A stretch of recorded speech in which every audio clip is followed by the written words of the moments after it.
Mga idol, kumusta ka mga idol? Kumusta mga idol? So karon pa tayo nagkita diri no, balik no kay dito ko probinsya. So sayang ang mga numero na gawas. So okay lang, napay dagan. Unya, karon idol natay pamintin duha ka buok mga idol. Sa ganahan lang mga idol ha. Sa ganahan lang mo pick up na itong numero mga idol. Kani itong numero, kani atong numero idol dili ni sure ball. Guide lang ni mga idol basin ganahan mo. Excuse me. Duha ra ni ka buok dol atong numero pero pamintin. Ay si kasoko diha nga dugay na ko gihatag. Kuwat sa god. Nagkuan pa ta nag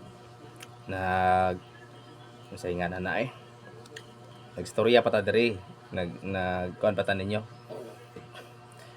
Duha ka buok ni siya pamintin. So ayaw nig biyae kung ganahan mo ni mao gini inyong pamintin. Magawas gini siya. Target, no? Target. Kung di mo ka siguro, rambuli. Mao ni akong pamintin ninyo mga idol. Duha ka buok ni sa katong ganahan, katong heart loser ay pagapil-apil. Ako na ining ihatag dol 861 kog papel, kog papel ba para di ka kalimot na 861 palihog kog papel kung ganahan ka mo apil ani. O 039 ilista na diha para di ka kalimot, no?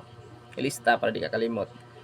861 o 039 mao na itong pamintin mga idol. So kung ganahan mo, hala birahi. Kung di mo ganahan, hala scroll na diha. Tan-awa lang sa kay magawas ni amo ra sad ni. So nga pildi mo, aw inyo ra po na. Ha? Sa abot away sa kanay kung apil ka ani. Okay? Yeah, good luck.